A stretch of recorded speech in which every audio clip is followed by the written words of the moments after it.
என் friend சொன்னான் பீஸா ஹட்டில் போயிட்டு bell அடித்தோம்னா 2 பீஸா கொடுப்பாங்கன்னு. நானும் போயிட்டு பெல் அடித்த உடனே அங்கேருந்து ஒருத்தவர் நடந்து வந்து எனக்கு பீஸாவை கொடுத்துட்டாரு. எனக்கா சரியான ஷாக்கு. இந்த ட்ரிக்கு எப்படின்னு நான் இந்த வீடியோட லாஸ்ட்டில் சொல்கிறேன். ஸோ என் பேஜை ஃபாலோ பண்ணிவிட்டு இந்த வீடியோவை ஃபுல்லாக பாருங்க. ஐமேக் வாங்கிட்டேன், ட்ரீட்டு கொடுக்க மாட்டியான்னு கேட்டான். உடனே ஜிடி எடுத்துகிட்டு கிளம்பிட்டோம் காய்ஸ். இந்த கேமோட பேரை சொல்லலாமான்னு கூட எனக்கு தெரியல.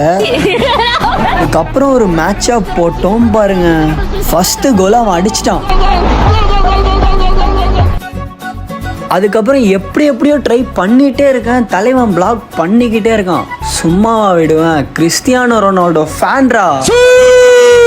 ஃபைனலாக பீஸா ஹட்டுக்குள்ளே போயிட்டு சாப்பிட்டுட்டு இருந்தோம். அப்புறம் சாப்பிட்டோம், முடிச்சிட்டோம். அப்போ தான் இவன் என்கிட்ட என்ன சொன்னானா, போயிட்டு அந்த பெல் அடிச்சுட்டு வாடா, உனக்கு பீஸா எடுத்துகிட்டு வந்து கொடுப்பாங்கன்னு சொன்னான். இந்த ட்ரிக்கை இவன் எப்படி யூஸ் பண்ணியிருக்கானா, நாங்கள் சாப்பிட்டுட்டு மிச்சம் வச்சு இந்த பீஸாவை கொடுத்துட்டு பார்சல் பண்ண சொல்லியிருக்கான்.